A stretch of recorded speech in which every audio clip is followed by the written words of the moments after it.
¿Habéis escuchado Bueno, buenas tardes y bienvenidos a todos. Hoy estamos en un momento pues, muy privilegiado y para la Asociación ANSET nos llena de ilusión que se haya podido montar este directo. Iba a ser un directo de redes sociales, pero al final se ha convertido en un webinar y la verdad es que creo Sí. bueno, va a ser prácticamente lo mismo y realmente pues entiendo que va a ser muy, muy, muy, muy, muy interesante. ¿Y por qué va a ser interesante? Pues por dos cosas que son importantes. La primera es por el día que estamos conmemorando hoy. Hoy se conmemora el Día del Síndrome de Ehlers-Danlos vascular.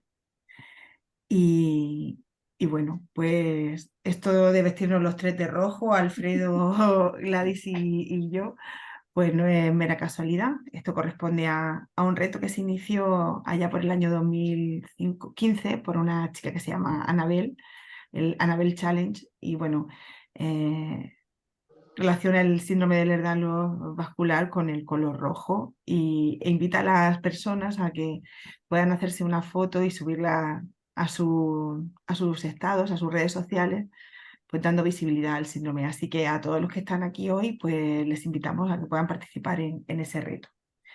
Y bueno, yo cuando abríamos unos minutos antes de empezar el Zoom, y me encontré a Alfredo de frente, es como se lo he dicho, él es muy humilde y eso está genial porque las personas grandes son al final las más humildes. Era como conocer a una estrella de rock, ¿no? Pero de un ámbito que incluso, bueno, para todos nosotros es muchísimo más importante y tiene muchísimo más relevancia que ser groupie de un grupo de rock, ¿no? O sea que yo ya sabes, Alfredo, que soy tu groupie, junto con otras tantas que creo que tienes en Canarias bueno, y al final en toda España. Eh, Alfredo Santana es genetista clínico del Departamento de Genética Clínica del Hospital de Gran Canaria. Es máster en genética clínica, acreditado por la Asociación Española de Genética Humana, profesor asociado de pediatría en la Facultad de Medicina, investigador científico asociado a múltiples grupos de prestigio nacional e internacional, como el CIBERER. Es investigador del Instituto de Investigación en Biomédicas y Sanitarias y tiene más de 30 años de experiencia profesional en biomedicina, tanto en el ámbito asistencial como en investigación al más alto nivel. También publica habitualmente en revistas en revistas realmente de impacto y también dirige pues, tesis doctorales y trabajo fin de grado. Con lo cual entiendo perfectamente, Alfredo, que no tengas tiempo para redes sociales, porque yo, o sea, haciendo uno de los epígrafes de tu currículum, bueno, pues sería imposible atender a nada más. Así que, Jolín, pues es un honor para nosotros tenerte esta tarde y todo esto que es currículum a mí me parece que es maravilloso y que realmente, bueno, es lo que tú te has trabajado a lo largo de los años, pero a mí si cabe me parece incluso más importante otra cualidad tuya que es la cercanía y el acompañamiento a todos tus pacientes.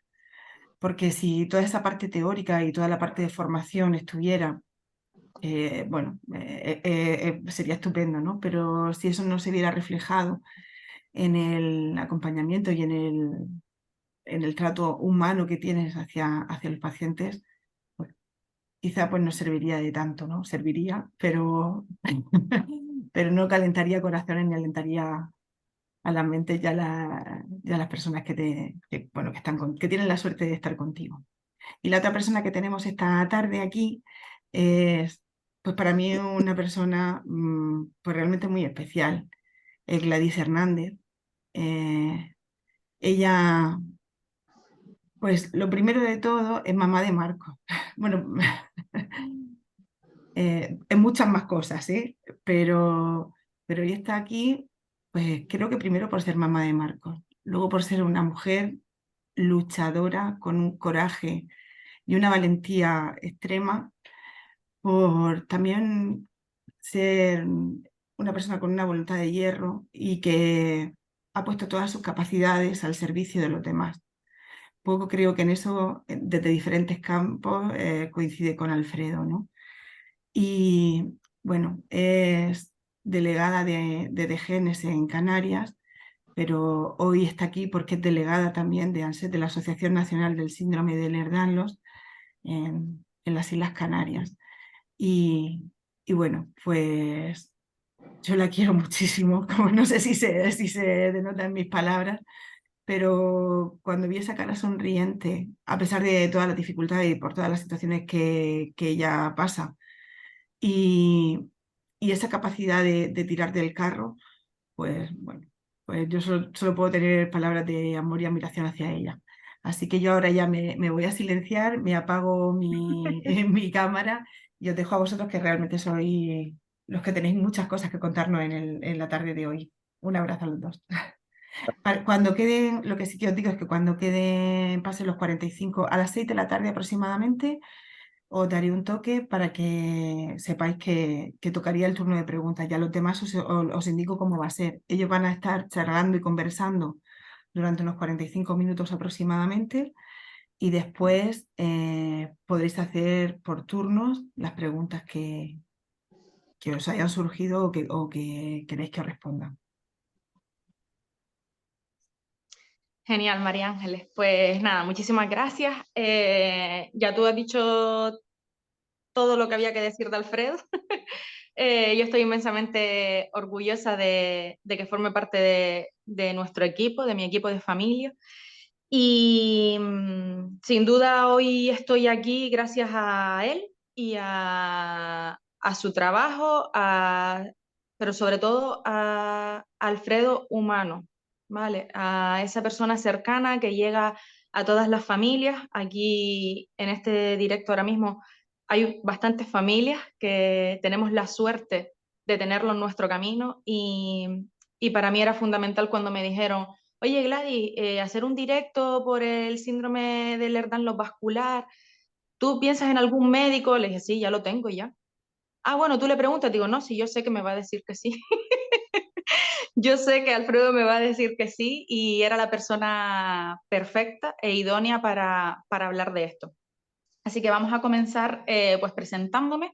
Para los que no me conocen, pues soy Gladys Hernández, tengo 33 años, vivo en Gran Canaria y tengo un pequeño de 5 años que fue diagnosticado por el doctor Alfredo Santana hace ahora 2 años y medio más o menos de síndrome de Ehlers-Danlos vascular.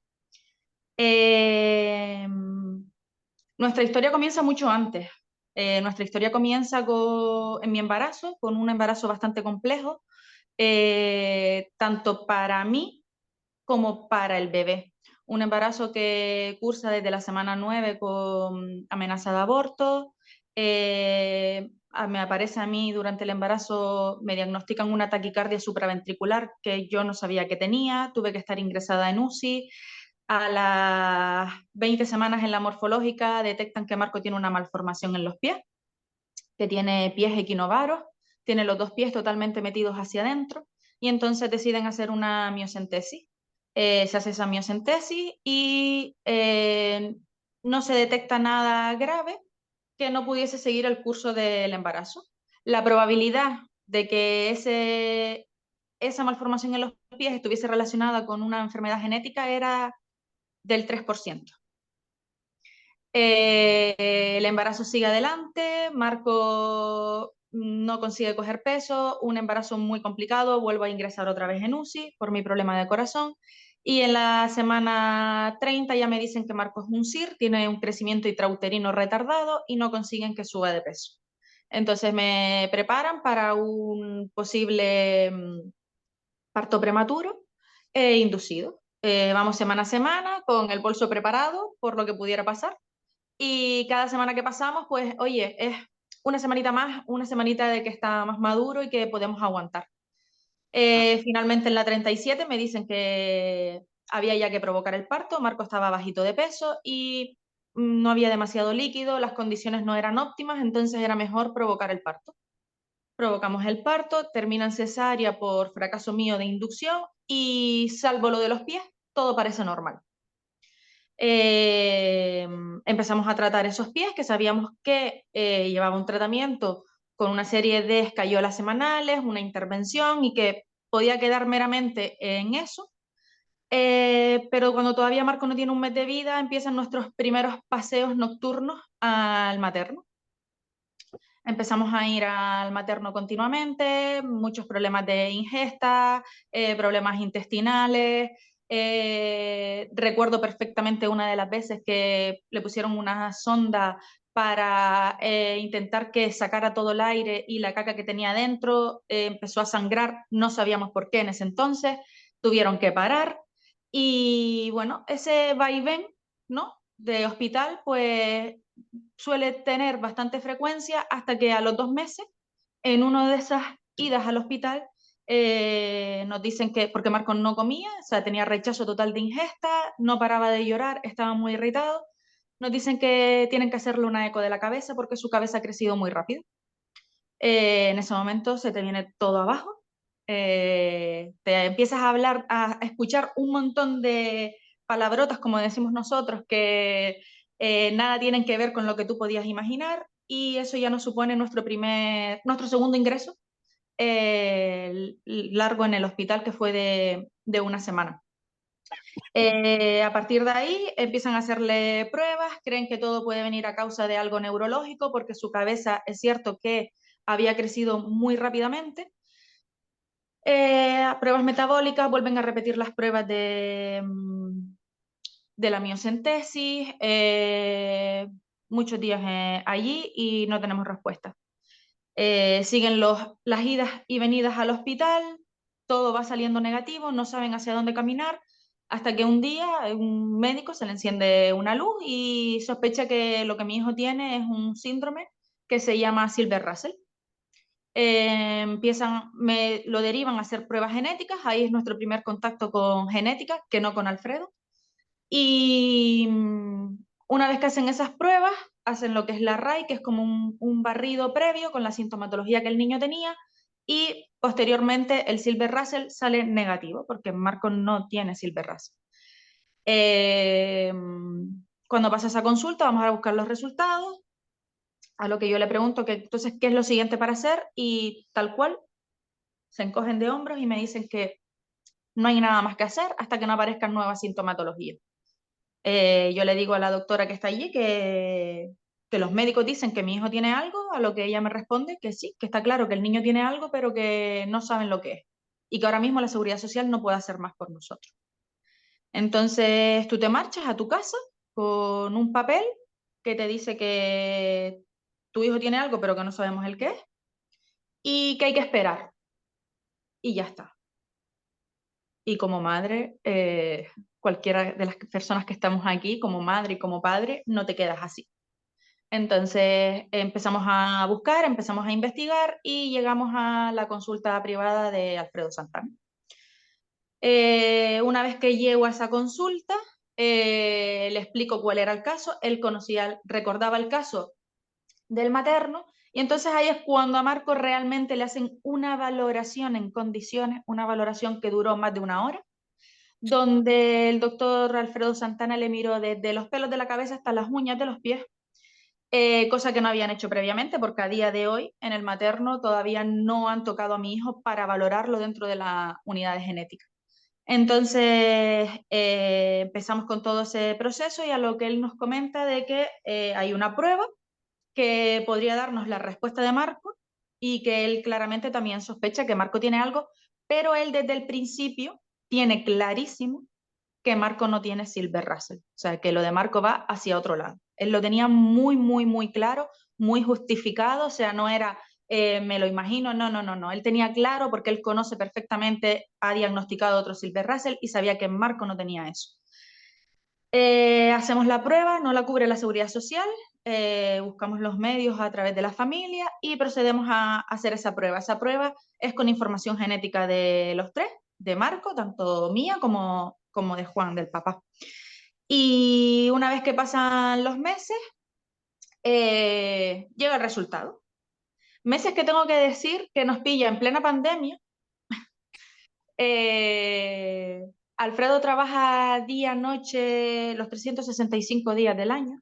A mí me llegaban mails de Alfredo a las 11, las 12 de la noche, sábados y domingos, porque estaba metido de lleno con el caso de Marco. Entonces, como estábamos metidos en casa, no podía verlo físicamente, o sea, tampoco era recomendable, no era algo de urgencia como para tener que trasladarnos a un foco como era con el COVID, el materno infantil, y empezamos a enviarles fotos, informes, fotos detalladas, o sea, me acordaré siempre el más mínimo detalle, las orejas, la izquierda, la derecha, del padre, del niño y mía, la nariz, de frente, de lado, de un lado y del otro, de los tres, las manos, los pies, o sea, todo, todo, todo, absolutamente todo.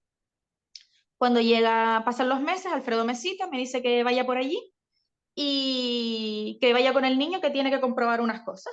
Entonces llegamos allí, él empieza otra vez a mirar al niño completamente y entonces me dice, bueno Gladys, ya tengo el diagnóstico del niño, siéntate que vamos a hablar.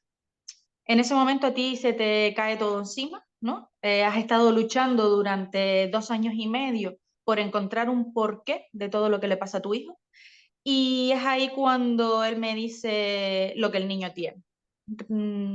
Él lo sabe porque se lo he dicho muchas veces. Esa consulta no la voy a olvidar en mi vida. Él, a pesar de todo, intentó que no fuese todo lo fría que era una consulta después del COVID, donde todo era con mascarillas, distancia de seguridad, mucho olor a gel hidroalcohólico.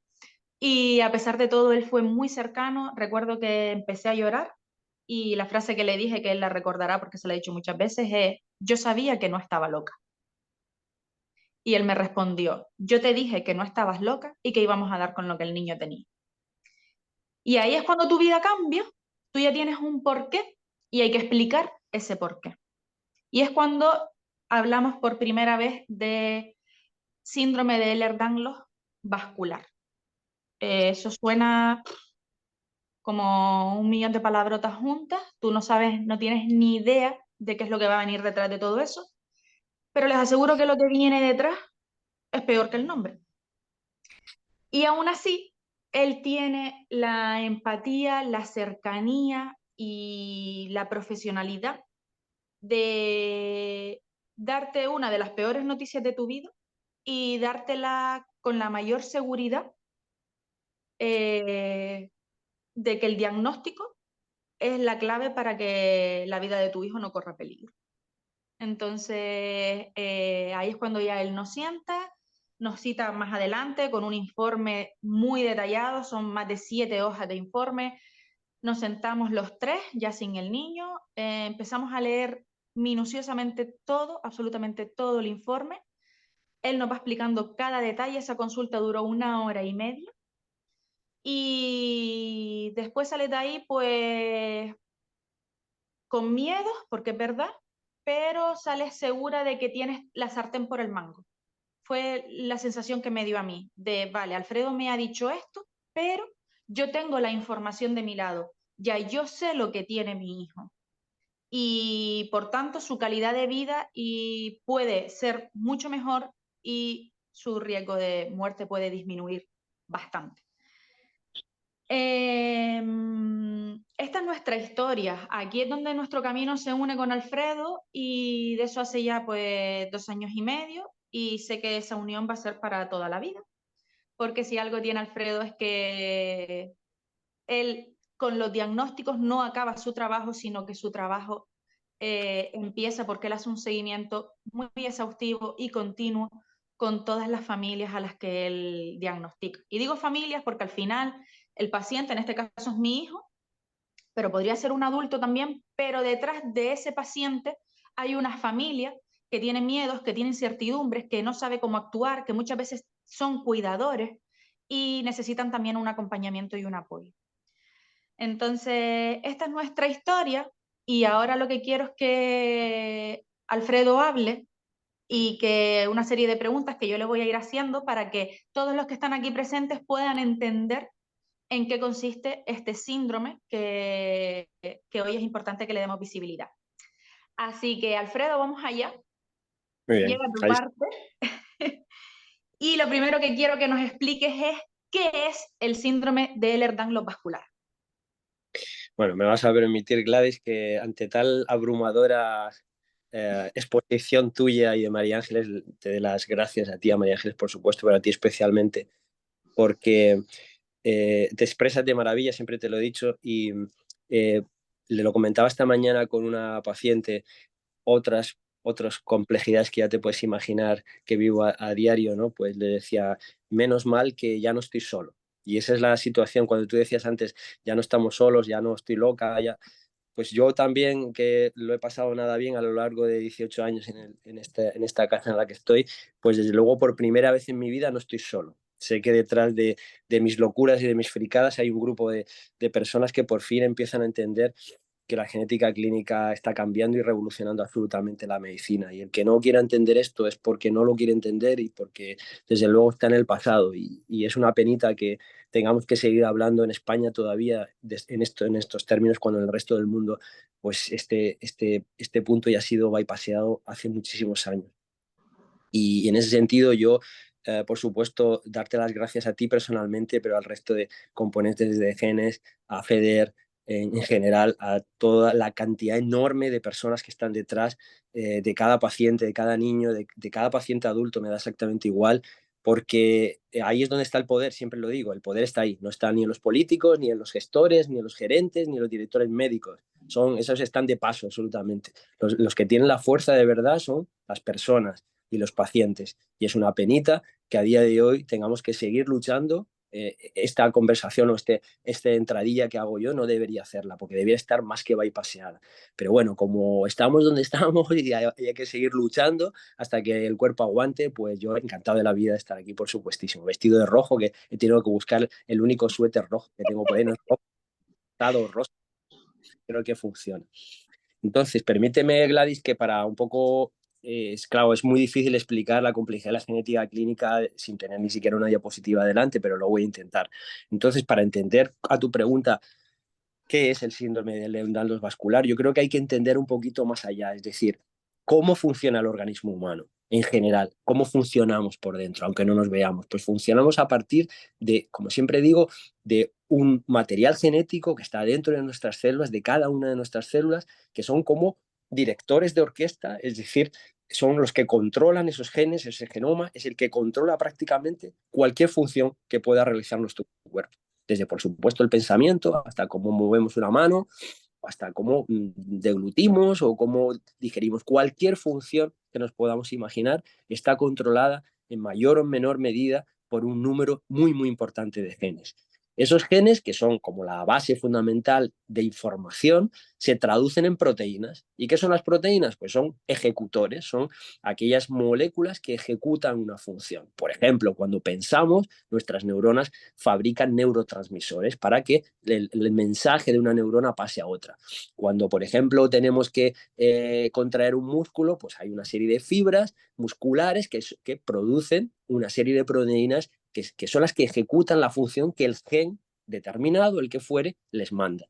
Entonces, nos vamos a fijar en concreto de todos los órganos que tenemos, de todos los sistemas, nos vamos a fijar en un tejido muy concreto que se llama tejido conectivo o tejido conjuntivo, se pueden llamar de ambas formas, que para que nos entendamos es una especie de esqueleto que conforma todos nuestros órganos. Nuestros órganos, si no tuviesen un esqueleto que los mantuviese en su sitio, pues de alguna manera estarían sueltos. Nos moveríamos y estaría bailando todo ahí dentro, ¿no? Como mezclado, ¿no? El corazón por un lado, el pulmón por el otro. Realmente lo que estructura todo nuestro organismo es este tejido conjuntivo o conectivo. Es un tejido que es muy complejo, está formado por células muy diversas, entre ellas los fibroblastos, y otro número importante de células, y dentro de esa complejidad hay una molécula, una proteína muy, muy importante que es el colágeno. ¿Y qué es el colágeno? Pues una especie de pegamento, es una especie de poxipol, ¿no? De pegamento y medio, ¿no? Que tiene ese tejido conectivo y que permite que efectivamente las estructuras estén puestas en su sitio y no se muevan o no se muevan demasiado, ¿no? Que el corazón cuando se estructura tenga su formita de corazón, el pulmón de pulmón, el riñón de riñón. Y eso se mantiene a lo largo de toda nuestra vida. Es un pegamento que de alguna forma adhiere y hace que todas las estructuras tisulares de tejidos y de órganos estén estructurados. Y ese colágeno es el que marca y es el que está detrás de todos los síndromes de Ehlers-Danlos y de otras patologías que llamamos en general colagenopatías, o sea, patologías del tejido conectivo y en concreto del colágeno. Entonces, el colágeno es una proteína, como cualquier otra, como comentaba anteriormente, que es fabricada por genes que controlan su producción. Estos genes son los genes de colágeno, que sabemos que existen un número muy, muy importante, más de 28 tipos de genes que codifican para diferentes tipos de colágeno. Cualquier punto, cualquier anomalía genética que se produzca en cualquiera de estos colágenos pueden producir una enfermedad, una colagenopatía. Y debido precisamente a esa complejidad de los diferentes tipos de colágeno, hacen que el número de entidades patológicas, el número de enfermedades que están detrás digamos, de la producción anómala de colágeno sean muy diversas. Es verdad que algunas, como veremos posteriormente, comparten signos comunes, pero cada subtipo de colagenopatía, cada subtipo de Ehlers-Danlos o de otras patologías tienen sus peculiaridades porque el colágeno que les afecta tienen unas peculiaridades determinadas. El colágeno es una proteína, para que lo entendamos, muy importante. Conforma en torno a un 25 o un 30% de todas las proteínas de nuestro cuerpo. Por lo tanto, es una proteína muy, muy, muy, muy importante. Recordemos que es el esqueleto o conforma el pegamento de todo nuestro esqueleto. Y desde el punto de vista bioquímico es muy compleja. Esto se estudia incluso en las facultades, cómo se produce. Imaginemos que es como un trenzado de tres hebritas, ¿no? Que se van trenzando, pero ese trenzamiento es lo que le permite, por ejemplo, a nuestros ligamentos, a nuestras articulaciones, ser flexibles, más o menos flexibles. Es muy complejo, enormemente complejo. Y durante todo el proceso de producción del colágeno, desde que el gel manda la señal de producción del colágeno hasta que el colágeno termina trenzándose en forma de una especie de ovillo de tres hilos, cualquiera de esos puntos pueden estar tocados y por lo tanto cualquiera de esos puntos pueden también producir enfermedad. Importante en este punto pararse y decir que esa producción de colágeno depende de otros factores, no es única. Depende, por ejemplo, de cosas tan importantes como la vitamina C, el cobre, el hierro. Por eso recordemos, por ejemplo, alguna vez hemos leído el famoso escorbuto, que ya prácticamente es una enfermedad desaparecida, pero que era muy típica, por ejemplo, cuando se viajaba a las Indias, ¿no? Colón y demás, pues había en esos viajes tan tremendos, había muchos enfermos de escorbuto porque no tomaban vitamina C, no tomaban naranjas, no podían tener, digamos, productos como el kiwi, que tiene mucha vitamina C, o defectos en cobre, y había sangrados en las encías y podían producir evidentemente la muerte. No, en ese caso el colágeno no está tocado, no hay un problema genético, digamos, de producción de colágeno, pero sí había un defecto en la síntesis porque el cobre estaba defectuoso o porque no se ingerían frutas y verduras, digamos, frescas. Por lo tanto, quiero decir que la complejidad es enorme y cuando uno se enfrenta a una patología, a un enfermo con una colagenopatía, tiene que ir descartando otras posibilidades, como defectos vitamínicos, y ya veremos posteriormente algún punto más. Como decía anteriormente, el número de colágenos es enorme, cada órgano, cada sistema tiene su subtipo determinado de colágeno y por lo tanto defectos genéticos en esos genes que codifican a cada colágeno pueden producir enfermedades muy diversas. Acotándonos totalmente al síndrome de Ehlers-Danlos, diremos que hay un número muy importante de Ehlers-Danlos y eso también es muy importante. Son entidades que conforman un número importante de defectos del colágeno que a veces se parecen, pero a veces no tienen nada que ver unas con otras, ¿no?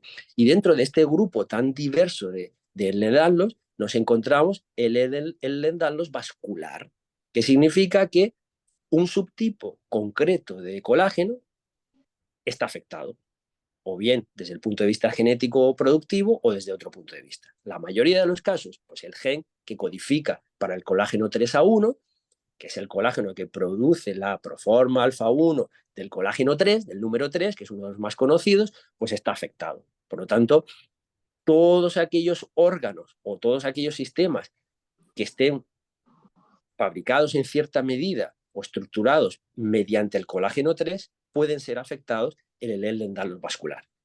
Luego veremos, yo creo, posteriormente en alguna otra pregunta, cuáles son los síntomas, es decir, dónde podemos mirar, porque todos esos órganos pueden estar afectados en función del colágeno. Por lo tanto, la pregunta concreta, y perdonad que me haya extendido tanto, pero creo No, que es no está importante bien. expresarlo todo bien desde el principio, el Ehlers-Danlos vascular es un subtipo de Ehlers-Danlos, que es una colagenopatía, es decir, un defecto en la síntesis de colágeno de un tipo concreto de colágeno, porque en la grandísima mayoría de las opciones y de los pacientes está afectado un gen concreto que codifica ese colágeno.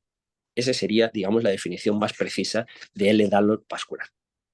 Te agradezco, Alfredo, que lo hayas explicado también y que hayas partido desde el principio para que todas aquellas personas que no están metidas dentro del mundo del Ehlers-Danlos, pues que entiendan de dónde viene. Como bien has dicho, hay muchos tipos, concretamente a día de hoy hay 13 tipos diferentes 13 variantes distintas de Ehlers-Danlos.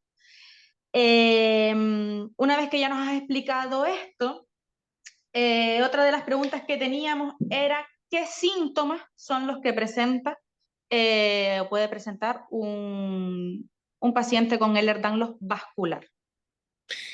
Bien, como yo siempre le digo a los alumnos míos de la facultad y a otros alumnos predoctorales y todo el que cae en mis manos, les digo, vamos a ver, hay que tener lógica y estudiar, sobre todo hay que estudiar y ser honestos y estudiar y hasta donde se pueda. Y la mayoría de las ocasiones, tanto en medicina como en el resto de las ciencias, la lógica tiene que estar por delante de cualquier otro punto. ¿Y qué quiero decir con esto? Que si hemos dicho que el Ehlers-Danlos vascular resulta que tiene una afectación de un colágeno 3A1, que está presente en un número determinado de órganos o de sistemas o de tejidos, simplemente yendo a buscar dónde está preferentemente expresado este colágeno, nos podemos hacer una idea de cuáles pueden ser los síntomas. ¿Dónde está expresado tisularmente el colágeno 3A1? Pues, por ejemplo, en nuestra piel, en la dermis, pero está, por ejemplo, muy presente en los vasos sanguíneos, está muy presente en la aorta, está muy presente en el útero. Hablaremos quizás posteriormente de los embarazos, en el caso de los Ehlers-Danlos vasculares femeninos, mujeres. Están en los tendones, pero está en el intestino, está también en el hígado, está también en el bazo. Es decir, que todos estos tejidos, todos estos órganos que yo he hablado, pueden estar afectados por un Ehlers-Danlos vascular que genéticamente tenga una afectación en el gen que produce COL3A1. Por lo tanto, los síntomas son muy variados, desde los más severos o severísimos, casi rozando, es así, Gladys, con Sí, sí, sí, la sí. muerte, hasta los más laxos. Por lo tanto, podríamos hablar, y siempre hablamos en medicina, de criterios mayores y de criterios menores. Criterios mayores significa que son grandes criterios en donde cualquier profesional sanitario, por mínimamente avezado que esté, sabe que si aparece ese criterio mayor, hay que investigar preferentemente esta enfermedad. Por ejemplo, estaríamos hablando de disecciones, de roturas, de aneurismas vasculares, es decir, cualquier patología vascular grave en donde, por suerte, porque no es fácil sobrevivir a una disección aórtica ni a un aneurisma, una rotura, si ocurre en la supervivencia, sí o sí esa persona tiene que ser evaluada en el entorno de un genetista profesional que evalúe si puede estar detrás de un Ehlers-Danlos vascular. Como agraciadamente la mayoría de los casos no llegamos a ese nivel de severidad, ¿dónde, que es tu gran pregunta y muy buena, dónde podemos fijarnos?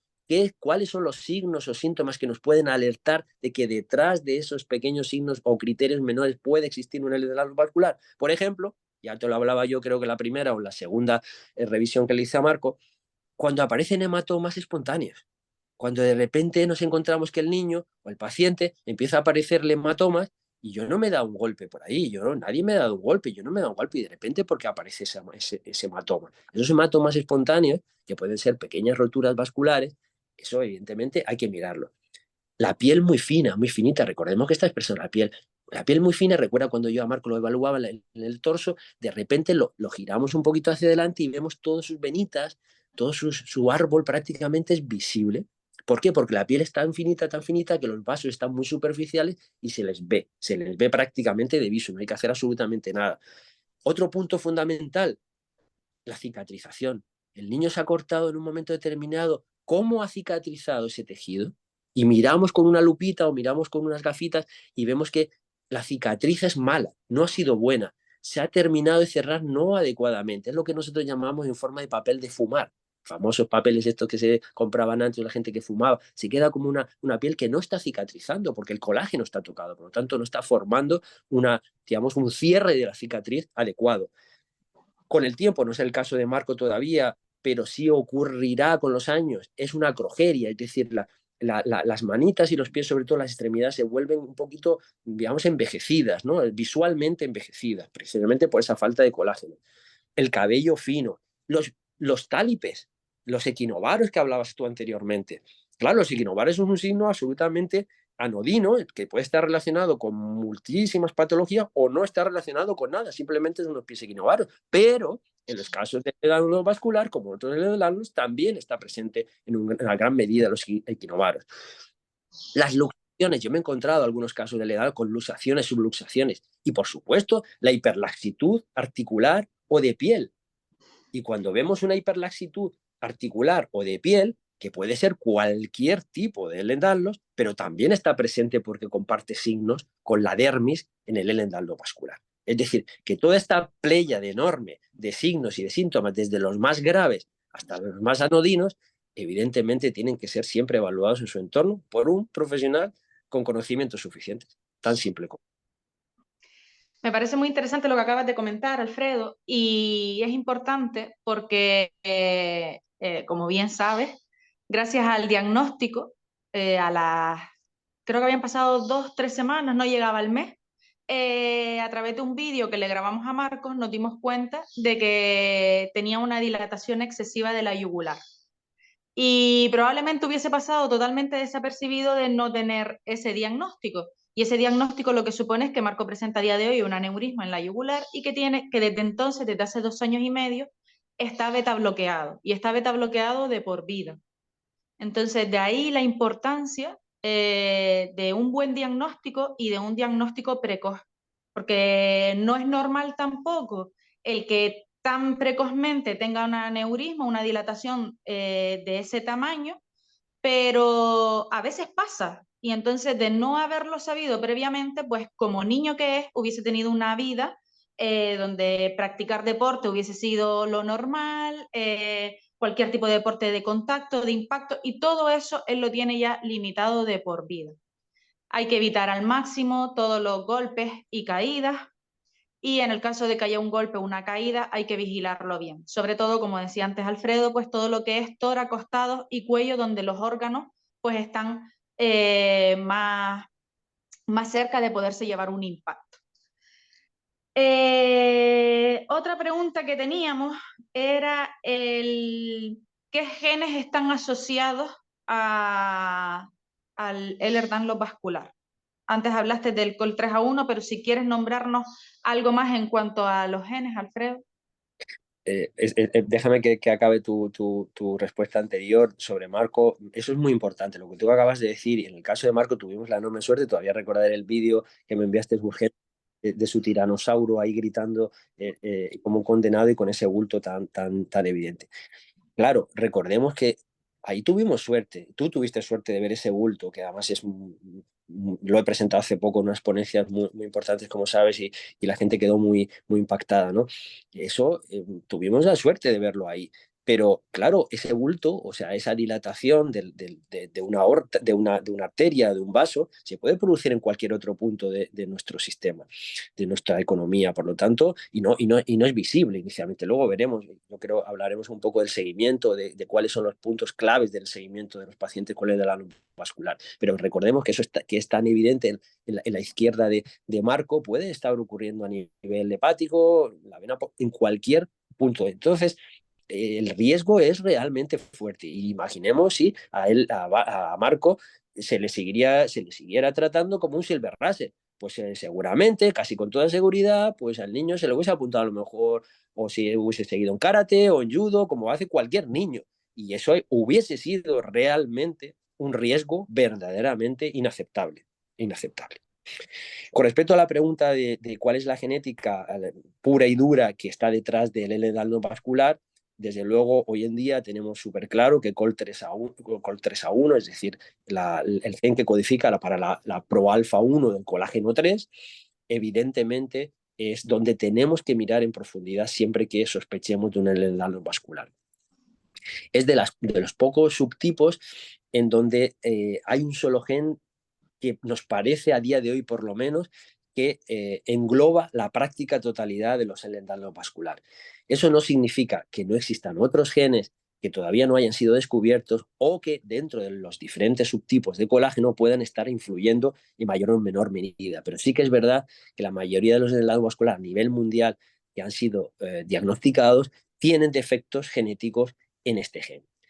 Dicho esto, es muy importante recordar, y es otro punto fundamental de un proyecto americano que llevo ahora mismo y que está dando mucho poderío, empezamos a entender que no siempre las variantes que así llamamos, es decir, los defectos genéticos que están dentro de un gen determinado, en este caso el COL3A1, son, digamos, los clásicos, es decir, los genes tienen como unos extremos que son los que codifican, que se llaman exones, otros que están como segmentos que separan un exón a otro, se llaman intrones, pero luego a sus laterales tienen como zonas que llamamos promotoras, 5'UTR, 3'UTR, y hasta hace muy poquito tiempo los genetistas mirábamos solo en la parte, digamos, bonita, ¿no? O bella del gen, aquellas que nos parecía que pueden hacer algo. Hoy empezamos a entender que probablemente en muchos casos del endotelio vascular no diagnosticados y que tienen una clínica muy, muy evidente y que no lo estudiamos genéticamente y no encontramos cuál es la causa, al final es que porque no estamos mirando bien el gen. Y entonces, como yo siempre digo en inglés, open your mind, ¿no? Tú tienes que abrir tu mente mucho y muchas veces cuando la clínica manda, porque el niño o el paciente tiene esa clínica, hay que empezar a buscar en otros sitios, alrededor, digamos, de lo que habitualmente miramos. Y eso es muy importante. Eso desde el punto de vista del gen puro y duro. Y por otra parte, aprovecho también en este punto para recordar que el endotelio vascular es una enfermedad de tipo autosómica dominante. El tipo de herencia es muy importante, es decir, en Marco, por ejemplo, como en tantísimos otros casos del endotelio vascular a nivel mundial, ocurrió desgraciadamente durante el desarrollo embrionario. Ahí se produjo esa variante concreta en el gen COL3A1 y tuvimos la mala suerte de que eso ocurriese. Pero a partir de Marco en adelante, la cosa cambia, porque ahora el riesgo de que él transmita ese gen afectado a sus futuros hijos va a ser de un 50%, que es mucho, es un riesgo muy elevado. Es como tirar una moneda al aire, cara o cruz. Aprovecho este punto, si me permites, para decir que hemos avanzado tanto, tanto, tanto en la genética, que ahora, en casos como Marco y en tantísimas otras enfermedades, podemos cortar la enfermedad. Ya no hace falta quedarnos embarazados y vamos a dejar al azar que fluya y hacemos un prenatal y vemos si el niño está afectado o no. Ahora podemos coger con esa información genética profunda, llevarnos a un diagnóstico, por ejemplo, preimplantacional, es decir, poder seleccionar los embriones derivados de Marco y su pareja en su futuro y poder seleccionar de esos embriones aquellos que no porten la anomalía genética y cortar y evitar, evidentemente, que la enfermedad progrese en el tiempo. Eso también es, para mí, un cambio absolutamente crucial en el campo de la genética clínica. Me parece súper interesante lo que acabas de decir, pero a un nivel increíble, porque ahora que damos las charlas en los colegios para visibilizar el tema de las enfermedades raras, lo decimos mucho y es que más del o casi el 80% de las enfermedades genéticas, de las enfermedades raras tienen una base genética, con lo cual es la importancia que debemos darle en nuestro país, que no se le da a la genética clínica. Porque como bien has dicho, en el caso de Marco es novo, él es el primero, pero sabemos, y tú los has tenido, pacientes que vienen de mucho tiempo atrás y que eso ha ido evolucionando con los riesgos que eso supone. Entonces, la importancia que es el poder detectar y frenar, porque a día de hoy la ciencia ha avanzado tanto que nos lo permite y podemos frenar la continuidad de esa enfermedad. Total. Alfredo, ¿cómo hacer un buen diagnóstico? Vale, pues si nos planteamos concretamente en el caso del endotelio vascular, pero esto es extensible a cualquier otra enfermedad humana, pues la clínica manda por encima de cualquier otra cosa. Y recordemos que la genética se llama genética clínica, ¿no? Y eso significa que la genética no es un laboratorio de bioquímica, por mucho que muchos quieran dejarlo exclusivamente y escribirlo ahí. No es eso, no es medir una glucosa, no es medir una bioquímica, y yo sé de lo que hablo, puedo hablar con precisión porque sé de lo que hablo. No es eso. La genética está ligada a enormes procesos diagnósticos muy complejos. No hay ninguna máquina maravillosa que meta usted una sangre o un pelito del niño y le dé el diagnóstico. Eso no es así.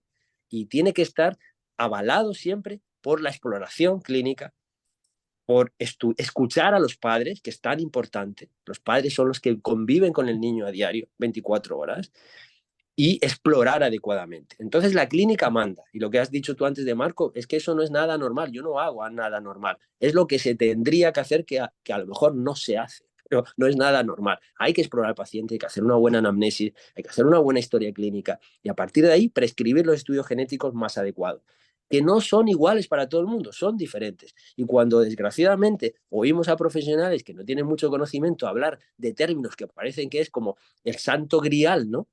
Hablamos de exoma o de genoma como el santo grial, yo lo que quiero transmitir en esta conversación es que no existe ningún santo grial. Y decir exoma o decir genoma o decir transcriptoma es simplemente, es como decirle a un radiólogo, quiero una imagen.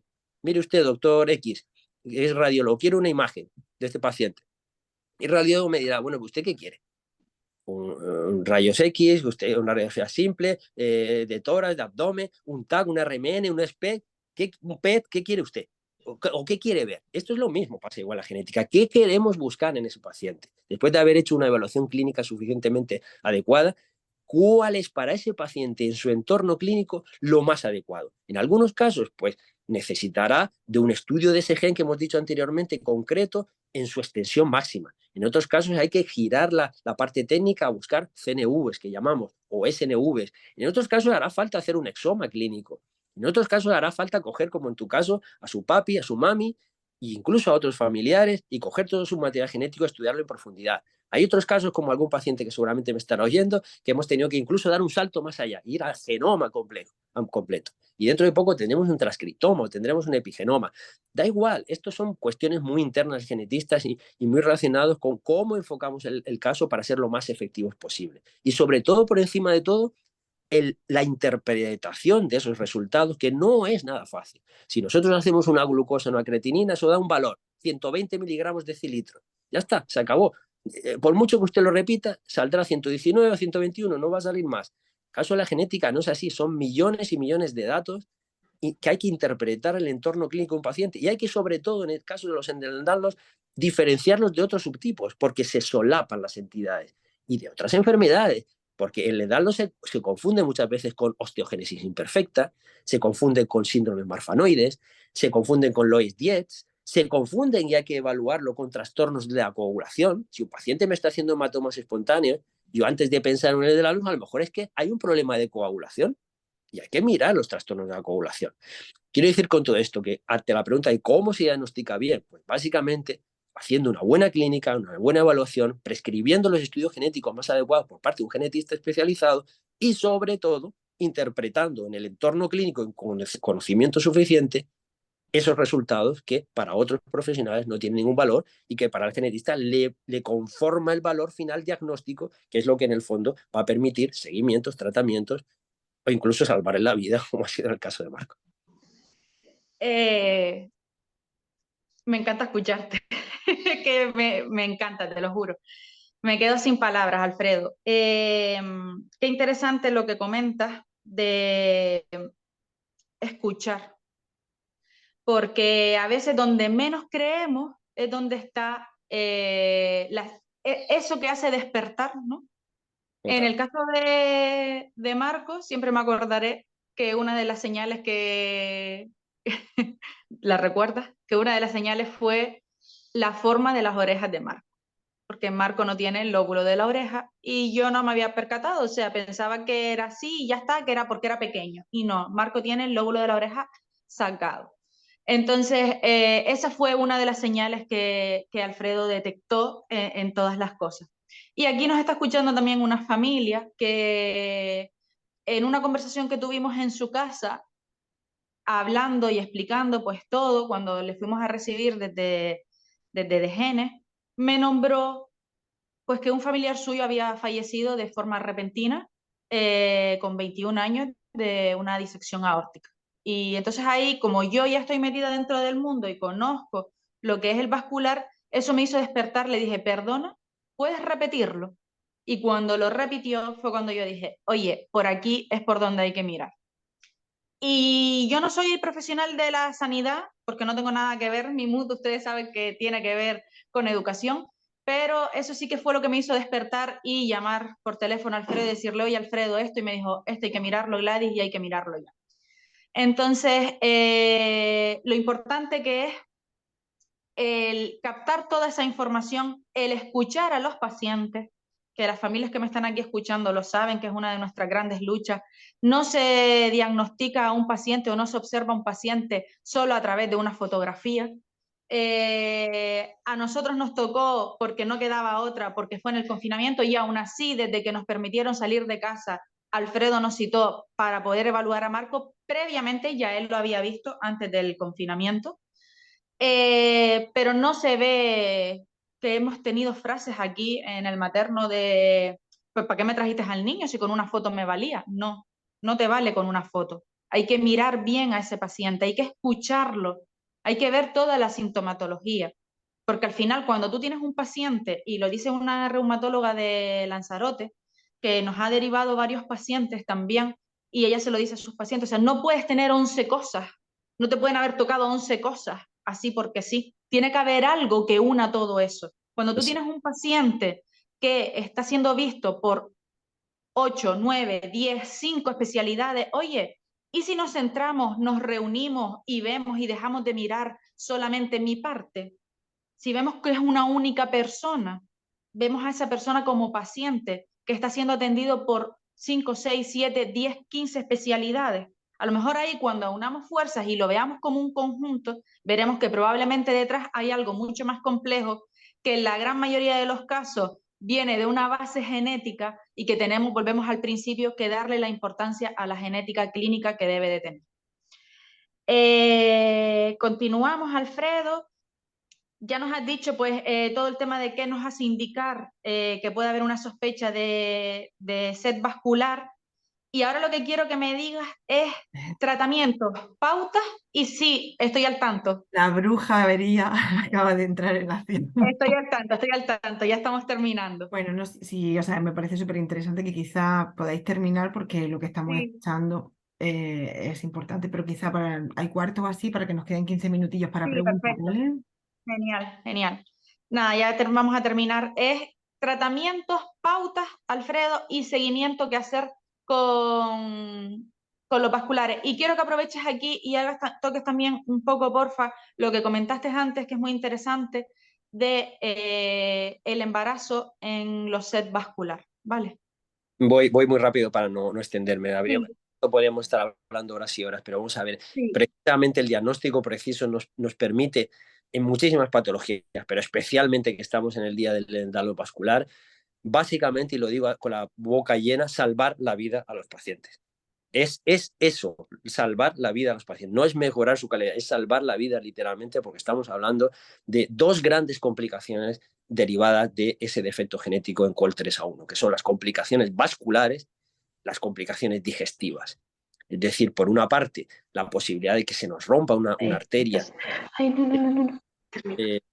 No sé si se me sigue escuchando. Sí, sí, sí, sí. Sí, vale. Entonces, pues estamos, los pacientes, evidentemente, con posibilidad de accidente vascular, un aneurisma. Para Alfredo, perdona, para Alfredo.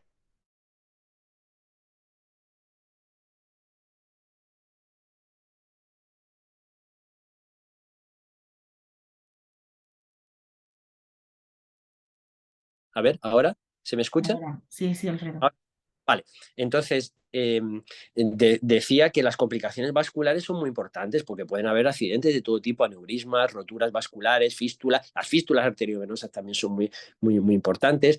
Y luego las complicaciones digestivas, como recordemos, el colágeno está presente en el bazo, en el hígado, por lo tanto puede haber una perforación de hígado, de bazo, de colon. Se me escucha, ¿verdad? Sí. Sí, vale. Entonces, estas dos grandes complicaciones, ¿cómo se pueden evitar? Pues imposible evitarlas, desgraciadamente, no se pueden evitar. Ojalá tuviese una varita mágica, pero sí pues, se puede reducir el riesgo. Por ejemplo, en el caso de niños y de mayores también, lo que habíamos hablado, no podemos someternos a deportes de contacto bajo ningún concepto, no podemos someternos a traumatismos profundos, no podemos estar en trabajos o en situaciones de la vida donde podamos recibir golpes, sobre todo en el tren superior, que nos pueda llevar a un incremento en esas roturas. Cuidado con los procesos de seguimiento, que no tenemos tiempo probablemente de verlo, pero hay que hacer un seguimiento del árbol completo. Y no se puede hacer por una angiografía con contraste normal. Cuidado, que a Marco casi se le pone un contraste intravenoso. No se puede poner. Hay que utilizar técnicas alternativas radiológicas, el ecodoppler, la angiotac, el angio-RMN, que no necesitan contraste. Cuidado con las colonoscopias. Si de repente un paciente resulta que no le da el ánodo vascular, pero está en el entorno de una familia de cáncer colorectal, no podemos hacer colonoscopias de repetición. Tenemos que buscar alternativas a esas colonoscopias, que las hay. Cuidado con las cirugías. Las cirugías hay que evitarlas al máximo en el endovascular. Si en algún momento hiciera falta hacer una cirugía, hay que valorarlo por parte de los anestesistas, los cirujanos y los genetistas en el entorno de esa situación crítica del paciente. Y, por ejemplo, existen una serie de medidas quirúrgicas que son muy útiles para hacer los procedimientos quirúrgicos. Y si el cirujano conoce a tiempo que el paciente es un LD vascular, resulta que va a tratar mejor los tejidos, no va a ser tan agresivo, va a hacer lo que llamamos ligaduras arteriales, que son diferentes a otros tipos de suturas, es decir, los procedimientos tanto de anestesia como quirúrgicos son radicalmente diferentes en un paciente vascular. Y ya termino para no dilatarme el tiempo con los embarazos. Los embarazos en un LD vascular femenino están contraindicados, así de siempre lo digo, porque llevan consigo un riesgo de muerte muy, muy elevada. Y a día de hoy están contraindicados. Es verdad que en algunos casos podemos valorar según la situación clínica del paciente, pero si es el caso de una mujer con el vascular que quieras tener hijos, que por supuesto está en su derecho, pero hay que valorar el riesgo que eso supone. Y por supuesto es un seguimiento, un embarazo de altísimo riesgo obstétrico, en donde tiene que ir sí o sí a cesárea en unas determinadas semanas de gestación y con unos procedimientos de nuevo muy delicados para evitar el traumatismo y hacer, digamos, un proceso lo más limpio posible. Es decir, como vemos, desde luego, el diagnóstico precoz del endovascular es fundamental para sostener la vida y la supervivencia del paciente. Genial, Alfredo. Muchísimas, muchísimas, muchísimas gracias de verdad, porque como digo, es maravilloso escucharte y a pesar de todo lo que ya sé, todos los días que te escucho sigo aprendiendo cosas nuevas y es muy gratificante. Con esto terminamos lo que es la exposición. Ahora entraría a lo que es la ronda de preguntas. Si quieren aprovechar para preguntar, María Ángeles, ponte... Ok, ya te veo. ¿Ya? Sí, ya, Bueno, de todas cariño. formas, tú estás haciendo anfitriona de una forma excelente, así que... y bueno, yo creo que os despido yo, pero te dejo a ti, Gladys y Alfredo, que sigáis en esto, porque creo que hoy sois los protagonistas y a quien nos toca hablar, ¿no? Bueno, tú lo has... Bueno, pues no sé si tienen preguntas que quieran hacer. Quien quiera aprovechar para hacer cualquier pregunta o cualquier cosa, pues simplemente quita el micrófono y puede hablar directamente.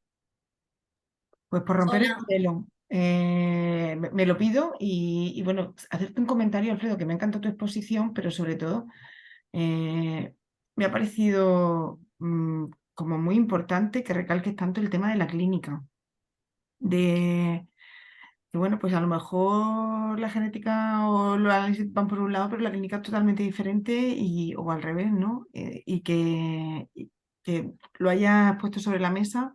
Poli, me quito el sombrero. Muchas gracias por ese, bueno, por todo, ¿no? Pero por eso en concreto me ha encantado que lo Permite sacaras a la luz. que te conteste ahí, Ángeles, porque tú ten en cuenta que ahora mismo, desgraciadamente, a diferencia de otros países, España, que siempre vamos a la cola de muchas cosas, y en esto vamos a muy, muy, muy a la cola, te lo puedo garantizar. Somos la única, como bien sabes, el único país de Europa que no tiene especialidad en genética clínica. Eso es una auténtica vergüenza. Vergüenza. Pero es que además esa dilatación en el tiempo de no ejecutar una especialidad donde los facultativos se formen desde el principio en el ámbito completo, integral de la genética, desde la clínica hasta los procesos técnicos del laboratorio más profundos, eso nos está permitiendo dejar un campo abierto a otras personas que quieren entrar de este mundo sin tener conocimiento suficiente y con una visión absolutamente sesgada de la genética clínica. Y es el mundo, lo hemos hablado hace poco en las ponencias donde he estado, el mundo de creer que la genética son unas simples pruebas analíticas, ¿no? En donde mandamos y cualquiera puede mandar pues un exoma, un genoma, lo que sea.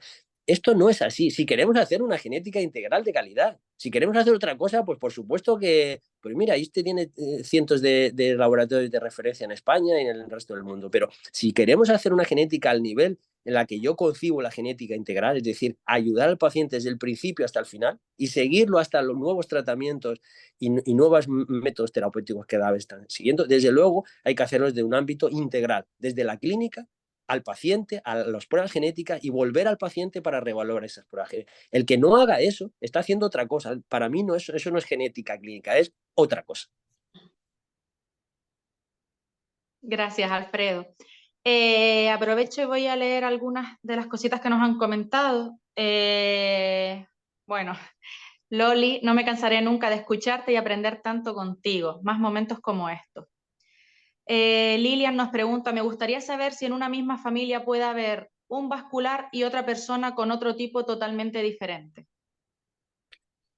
Claro, yo sé a lo que se refiere Lilian, porque claro, me las conozco a todas. Entonces, yo le digo a Lilian que sí que es posible, ¿vale? O sea, si eso es posible. Es verdad que es muy inhabitual o digamos que tenemos menos probabilidad de que confluyan diferentes enfermedades de base genética en una misma persona, pero no es la primera ni la última familia en la que yo me enfrento a ello. Desgraciadamente, por ejemplo, en Canarias, pues que sabemos que tenemos mucha prevalencia de enfermedad de base genética, por nuestras peculiaridades históricas y demás, pues nos encontramos muchas familias que desgraciadamente confluyen en enfermedades radicalmente diferentes y que tienen una base genética potente. Mala suerte o digamos, el riesgo de vivir o de venir de antecesores, digamos, con una carga genética tan potente. Vale, gracias, Alfred. Vale, seguimos. Francisca Cortés nos dice, ¿los vasculares tienen mucha hiperlaxitud o no tiene por qué? Lo que comentaba anteriormente, el colágeno 3A1 también está presente en la dermis, por lo tanto, es una parte fundamental del síndrome, pero digamos que se acompaña, como decía anteriormente, de otros signos que hay que buscar proactivamente por parte del especialista. Pero sí que es verdad que en muchísimos casos el Ehlers-Danlos se visualiza o se objetiva o bien una hiperlaxitud articular o una hiperlaxitud de piel. Generalmente más hiperlaxitud articular, vemos por ejemplo a Marco, que Sí. sabemos perfectamente desde pequeñito que tiene una enorme hiperlaxitud articular, precisamente porque ese colágeno también forma parte no Sí. solamente de nuestros vasitos sanguíneos, del hígado, del bazo, sino también de nuestra piel. O sea que realmente se confluyen ambos signos. Genial. Alicia nos comenta, excelente exposición, doctor Santana. Una duda, ¿hay posibilidad de detección precoz durante el embarazo de una persona sana? Millones de gracias y brillante como siempre. Bueno, no sé exactamente si entiendo la pregunta y no sé si se refiere a si podemos diagnosticar el endotelio vascular prenatalmente. Entiendo que se refiere a eso en una persona que está sana y que no hay antecedentes, quiero entender. Claro, sería factible, o sea, desde el punto de vista técnico, claro que sería factible. Lo que pasa es que, claro, como bien comentas tú, Gladys, Exactamente, nos confirma que se refiere a eso. vale, entonces claro que es así. Lo que pasa es que, ¿qué es lo que ocurre? Que, digamos, prenatalmente, pues los signos que pueden estar asociados al edad vascular son poquitos, por ejemplo, los equinovarus, los tálipes, entonces, pero los tálipes como, quiere decir, pueden no estar asociados a nada o pueden estar asociados a miles de cosas, ¿no? Entonces, normalmente no buscamos expresamente el edad vascular, porque volvemos a la idea de que no, la genética no hay una varita mágica, hay que ir a buscar con unos signos clínicos determinados si se quiere ser eficaz, ¿no? Entonces, ¿sería factible hacerlo? Sí, lo que pasa es que lo habitual es que no diagnosticamos prenatalmente la cual, salvo el caso en el que, imaginemos los hijos de Marco en futuro, no quisieran hacer un diagnóstico preimplantacional y no fuéramos naturalmente, ahí sí podríamos buscar en el feto, evidentemente, la presencia de la anomalía del caso de Marco o del paciente que fuere. Pero de forma natural, no solemos pensar en un vascular prenatalmente, salvo que hayan antecedentes familiares de algún tipo. Exactamente, porque nos pasó a nosotros mismos que hicimos amniocentesis, no había ningún tipo de antecedentes y no es no se detectó previamente, ¿vale? Continúo, Alfredo. Vale, espera. Vale, Lilian, agradecerte todo, absolutamente todo. Qué suerte tenemos de que estés en nuestras vidas. Nos pregunta Sandra González, ¿la lactancia materna en una mujer Ehlers-Danlos vascular está contraindicada? Si es así, ¿por qué? Yo ahora mismo no tengo constancia de que esto sea así. Yo asumimos entonces que es una paciente Ehlers-Danlos vascular que ha asumido el riesgo asociado, como decíamos anteriormente, y que probablemente haya sido un parto por cesárea, por lo que hemos comentado anteriormente, de forma muy exhaustiva, muy limitada y muy precisa. El niño o la niña nace y yo no tengo a priori ninguna contraindicación que yo conozca al menos en relación a la lactancia materna, en absoluto. Vamos. Vale. Sigo. Vale, Coraida nos dice muchísimas gracias por su gran labor. Daida, ¿es posible que no salga en Exoma en trío el hiperlaxo? Muchas gracias, Alfredo. Eres un faro para las familias. Muchas gracias. Pues volvemos a lo mismo, volvemos a esa lucha yo infernal que tengo de que nos tenemos que olvidar de la parte técnica, ¿no? La parte técnica es como decirle a un mecánico, irnos con nuestro coche que está haciendo rungu, rungu, rungu, rungu y decirle al mecánico, no, míreme usted el carburador, la entrada del carburador. Y el mecánico le dice, mire, ¿usted qué es lo que tiene el coche? Bum, bum, bum, bum, bum, bum. Vamos a mirar el carburador, pero a lo mejor hay que mirar de otros sitios también. No sé si me explico. Es decir, tenemos que olvidarnos de decir que el exoma arregla todo, que el genoma arregla todo. Esto no es así. Cada exoma, además, exoma no es más que un término técnico, porque cada paciente lleva una exoma diferente, ¿no? Entonces, sí que es verdad que en ocasiones cada tecnología tiene sus limitaciones, sus ventajas y sus limitaciones. Pueden existir, en la pregunta concreta, determinados subtipos de Ehlers-Danlos o cualquier otra patología que se escape a esa visión, por supuesto.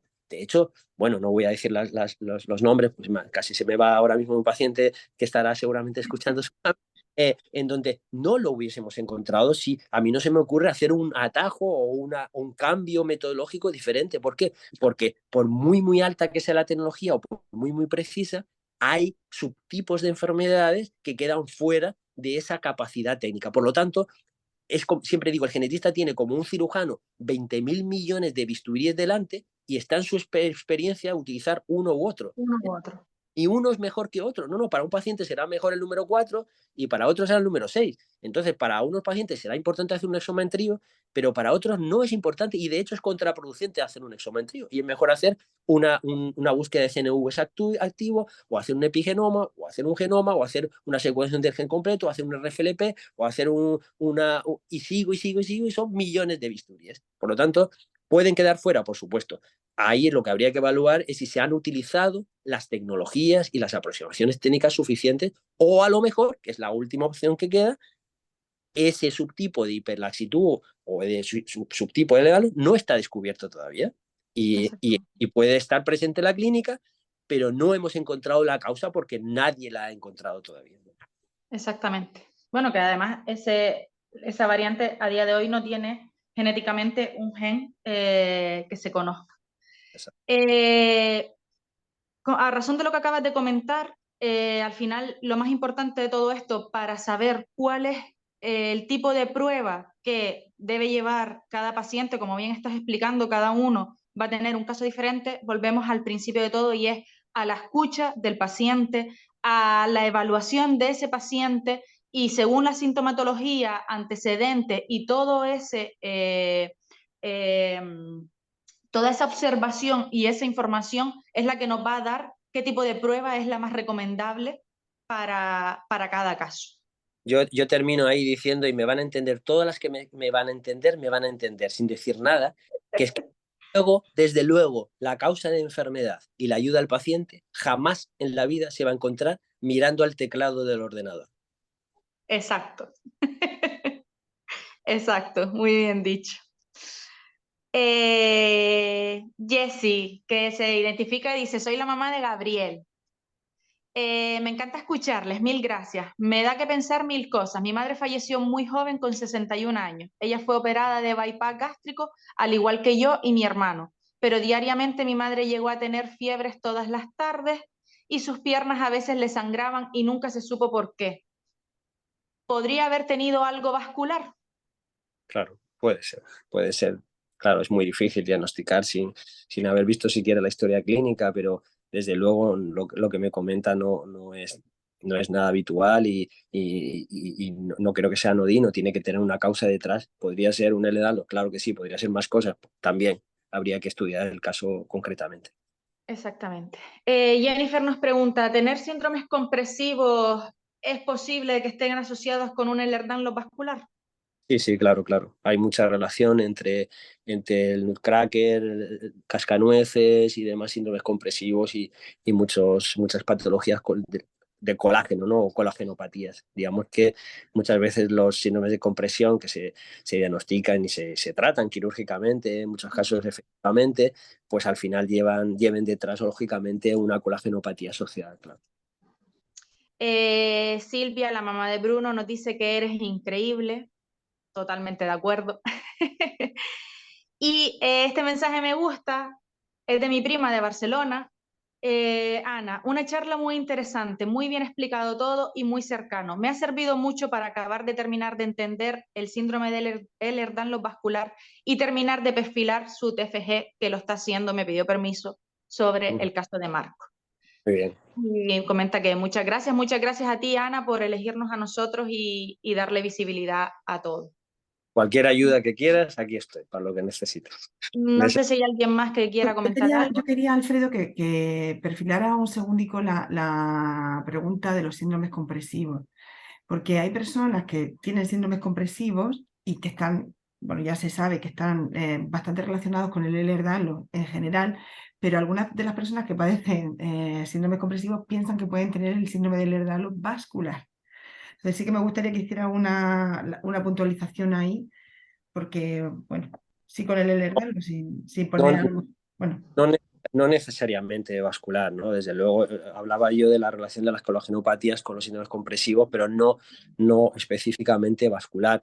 Normalmente, en esos casos tenemos que evaluar, digamos, este es un ejemplo maravilloso, paradigmático, para decir que en casos, por ejemplo, de síndrome compresivo, habría que abrir el abanico y la aproximación diagnóstica genética en ese caso tiene que ser más masiva. Masiva me refiero a que tenemos que mirar más subtipos de colágenos y no desde luego solamente Col3A1, porque lo habitual es que esté asociado a otros subtipos de colágeno, más se le dan los clásicos o de otras. Hay que ver un poco la clínica, si está asociada a hiperlaxitud articular o no. Entonces, digamos que en esos casos nosotros lo que hacemos es analizar genéticamente de una forma más global otros tipos de colágenos y otros genes asociados al colágeno para ver posible, digamos, para ver si realmente ese signo, digamos, compresivo, ese síndrome compresivo está asociado como signo a una colagenopatía de base, pero no necesariamente vascular, claro. Genial. Vale, Mari Carmen nos pone muy interesante. Se sabe en el set hiperlaxo, perdón, qué tipo de colágeno está afectado. Gracias.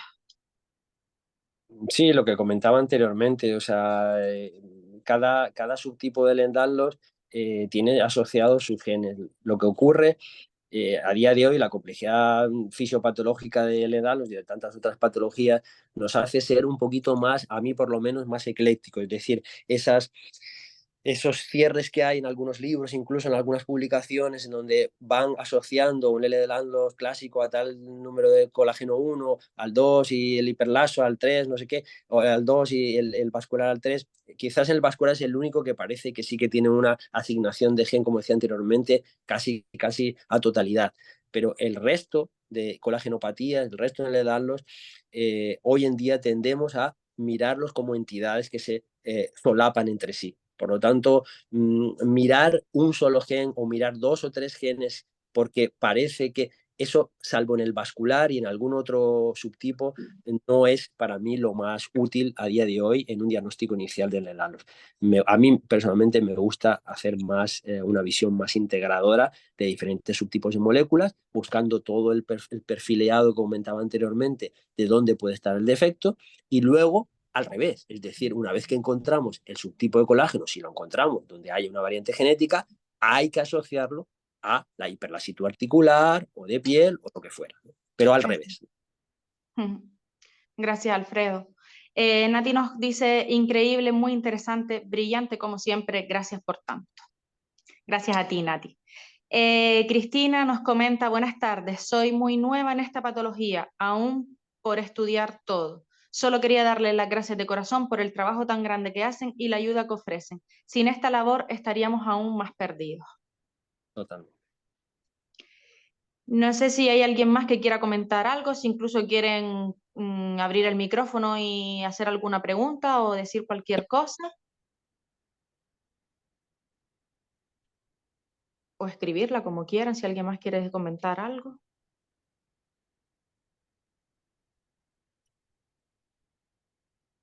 Pues parece que ya están todas. Ya hemos dado suficientemente la brasa, Gladys. Exacto. Pues de eso nada, de eso nada. Bueno, yo voy con... He ido tomando notas. Perdón, que acaba de entrar otra pregunta. Perdona, María Ángeles. Dentro del mismo gen afectado hay diferentes variantes, pueden estar relacionadas con la sintomatología. Sí, claro, claro. O sea, quiero entender la pregunta. Es decir, dentro de un mismo gen, que existan diferentes variantes genéticas dentro de ese gen sobre la misma patología, por supuesto. Y de hecho, por eso es tan importante llegar a la precisión. Si tú recuerdas, Gladys, y cualquiera otra de las otras pacientes o padres que me estén escuchando, que siempre en mis informes, cualquier otro informe, no solo los míos, aparecen unas letritas, C.84. Sí. Eso no lo entiende ni Dios, pues eso son nomenclaturas internacionales que tenemos nosotros, en donde decimos que en esa posición concreta del gen tiene la afectación el paciente. Y eso hace que se relaciona con tal severidad, con tal pronóstico, con tal posible tratamiento. Evidentemente, en ese gen no solo existe esa variante en todos los pacientes del edad vascular, cada paciente del edad vascular tiene su propia anomalía dentro del mismo gen. Por lo tanto, dentro del mismo gen pueden existir miles de anomalías diferentes y lo importante es precisamente llegar a esa precisión, porque si tú seleccionas y diagnosticas esa precisión, supone que cada vez más entendemos de forma personalizada, esto que está tan de moda entre los políticos ahora mismo, de medicina personalizada o de precisión, es precisamente lo que aporta la genética, poder asociar un fenotipo determinado clínico, una severidad, un pronóstico, un tratamiento, dirigido al paciente L. vascular, Martel. Y el otro paciente que se llama Juanito Pérez, pues tendrá un L vascular diferente. Sí. Esta es la... Bueno, en el caso de Marco, que es el que me toca, el padre presenta una alteración genética, yo presento otra, Marco heredó las dos y no son patogénicas, es decir, Marco ha heredado esas dos alteraciones, ni son patogénicas en mí, ni en su padre, y tampoco en Marco. Y eso es algo que se detectó pues con la prueba, y ahí no estaba el motivo que lo relacionaba, ¿vale? Con su enfermedad, sino fue realmente en esa alteración, esa letra con punto que tú dices, que en el caso de Marco no había notificada ninguna previamente, pero que sí que los programas decían que era patogénica 8 de 8. Entonces, pues sí, Marco tenía la enfermedad y su alteración, pues a día de hoy no había nadie con la misma letra que la que tiene. Raquel nos dice que es brillante y que muchas gracias. De nada, gracias. Pues creo que ya con esto cerramos, ¿no, María Ángeles? Francisca preguntaba también que qué problemas vale. cardíacos se asociaban al L vascular. Perdón, no he escuchado bien, perdona, María. Francisca preguntaba que qué problemas cardíacos se asociaban al Ehlers-Danlos vascular. Sí, además de las complicaciones vasculares que comentaba anteriormente, digestivas, hay otras complicaciones que no hemos comentado en el caso vascular, como pueden ser las pulmonares, las oculares, las dentales. En algunos casos, sobre todo a nivel cardíaco, lo que hay que tener mucho cuidado, digamos, a nivel cardiovascular, más que cardíaco, cardiovascular, es la hipertensión arterial. La tensión arterial hay que sostenerla a lo largo de la vida del paciente lo más abajo posible, hay que controlarla habitualmente. ¿Por qué? lo entenderemos perfectamente. Si los vasos son débiles, sus paredes están débiles, pueden romperse en cualquier momento, cualquier sobrepresión de la presión arterial, evidentemente va a producir o va a acelerar esos procesos de rotura, ¿no? Entonces, el seguimiento, sobre todo, para mí, tiene que ser de tensión arterial. No hay una relación cardíaca como en otras enfermedades donde hay patología cardíaca asociada muy profunda. No es en el caso concreto del vascular el que a mí más me preocuparía. Sería más en el caso cardiovascular, como digo, la tensión, el control de la tensión arterial sostenida en el tiempo. A raíz de eso, vuelvo a preguntar, Francisca, que si pueden darse arritmias. Sí, en ocasiones se han documentado alguna patología, digamos, eléctrica cardíaca, pero como digo, no es lo más habitual y no son evidentemente los problemas cardíacos de arritmia son los más habituales. Y son, por ejemplo, en algunos casos de algún tipo de LEDALOS sí que están más relacionados, por ejemplo, las válvulas cardíacas, por ejemplo, están muy formadas de colágeno, entonces pueden haber algún tipo de valvulopatía, puede haber algún prolapso, por ejemplo, la válvula mitral. Es La decir, válvula mitral. claro, es decir, recordemos que es el scaffold, lo que en inglés se llama scaffold, la estructura, la arquitectura de los órganos, ¿no? En el caso, por ejemplo, del corazón, pues las valvulitas tienen un componente de colágeno muy importante. Entonces, en muchas ocasiones los de Lalo se asocian con, como digo, con prolapsos en alguna de las válvulas, con algún problema más de tipo estructural, más que arrítmico en sí mismo. Vale, Jessica nos pregunta, dice, perdonen quizás por mi pregunta, aquí no hay nada que perdonar. Entiendo que genéticamente hay que hacer un estudio clínico, es decir, dice, pero por una analítica rutinaria se puede averiguar algo. Todo tiene que No, ser por estudio genético. es lo que comentaba anteriormente, es la gran diferencia que entendemos que para el paciente, yo entiendo que para el paciente sea muy difícil de entender y me encantaría que cada paciente pudiese pasar algún día por aquí, por el hospital, para que vean la diferencia tan abismal. Es decir, para ellos, para el paciente, es una muestra de sangre. Habitualmente, la toma de muestra que tomamos para cualquier estudio genético es una sangre, habitualmente. A veces un poquito de cabello, a veces un poco de piel, pero lo más habitual es la sangre. Entonces la gente interpreta que esa muestra de sangre pues va a un aparato como el que hace glucosas o creatininas y es una prueba de un estudio normal o analítico. Y es que no es esto, es que volvemos a lo mismo. Es decir, si no ha habido un genetista previo que haya enfocado adecuadamente el diagnóstico y no prescriba el estudio genético adecuado, va a carecer de interés. Y luego, durante la parte, digamos, técnica propiamente dicha, esa sangre no se va a un aparato. Esa sangre hay que aislar el material genético, el DNA, hay que precipitarlo, y a partir de esa medusita, que es una especie de medusita donde está todo nuestro material genético, hay que aplicarle un montón de procedimientos que no es una prueba cuantitativa que identifique una glucosa o una creatinina, es un proceso y que hay millones de posibilidades, son millones de bisturíes. Y por lo tanto, un estudio normal, por decirlo, analítico normal, no va a identificar nunca ningún problema genético porque no está preparado para entrar en esa dimensión, ¿no? Gracias, Alfredo. No sé si hay alguna pregunta más porque quiero antes de acabar, gracias a ti, Jessy, nombrar algo, pero no sé si queda alguna pregunta antes. Hablen ahora o callen para siempre. Vale, pues entonces damos ya por terminada lo que es la ronda de preguntas y simplemente antes de acabar, vuelvo otra vez a ponerme como mamá, ¿no? De un peque con vascular y aquí es donde quiero hacer una mención especial, en este caso a ANSET, ¿vale? A las asociaciones. Porque al final las asociaciones es ese punto donde uno termina después de que te den un diagnóstico, lo primero que haces, a pesar de que Alfredo te diga que no lo hagas, lo primero que haces cuando llegas a casa es buscar en internet. Y él lo dice mucho, no buscas en internet, pero lo vas a hacer. Y él lo tiene asumido, ¿vale? Que no le vamos a hacer caso. Entonces, una vez que buscas en internet, lo siguiente que haces es buscar iguales, encontrar personas que hayan pasado por lo mismo que tú, por ese jarro de agua fría que te acaba de llegar ahora mismo. Y ahí es donde entran las asociaciones. Y en este caso es donde para nosotros llegó ANSET. Tenían muy poco del diagnóstico, o sea, prácticamente nada. Y buscando en internet, pues descubrí.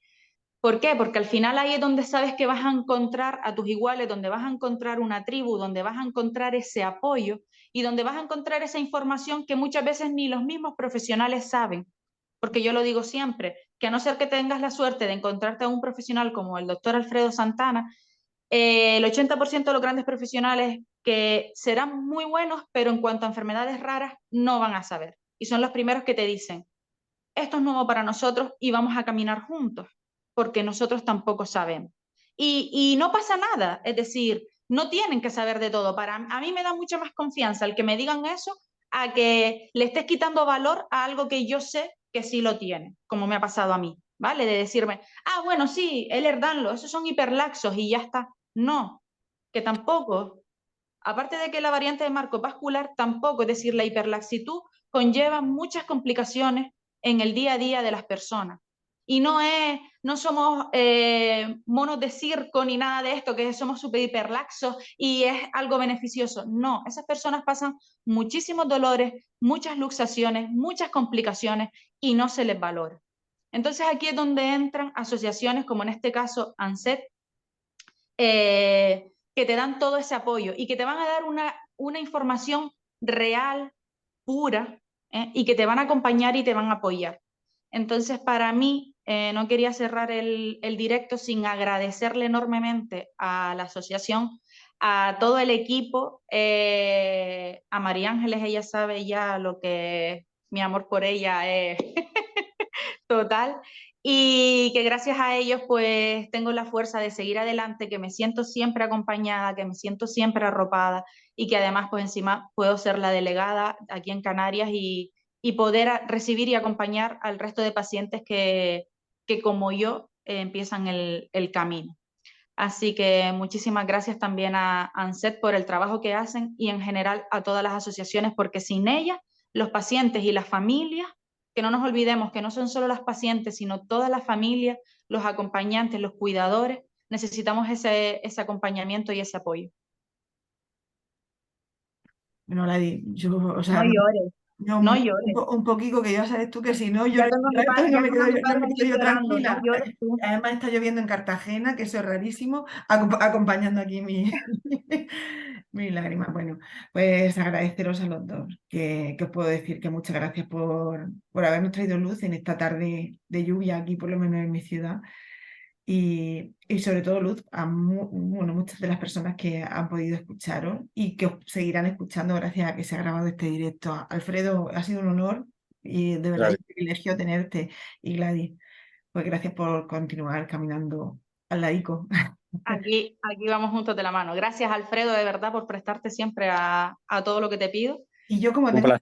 como tengo mucho morro, que ya lo sabéis algunas las que me conocéis, voy a pedir una cosa, voy a detener la grabación, pero si os apetece, queréis tenéis ganas, voy a poner la galería en vista, nos podíamos poner las cámaras y aunque no vayamos vestidos de rojo, pero sí que podemos poner una V de vascular, Sí, por que luego podamos colgarlo en las redes sociales y dar visibilidad a este día. Si os apetece, esto se me ha ocurrido, no lo he consultado con nadie en este momento, mientras no, que da igual, estábamos, no pasa nada. pero yo creo que corto la grabación ahora y nos hacemos Venga. la foto si os apetece a todas.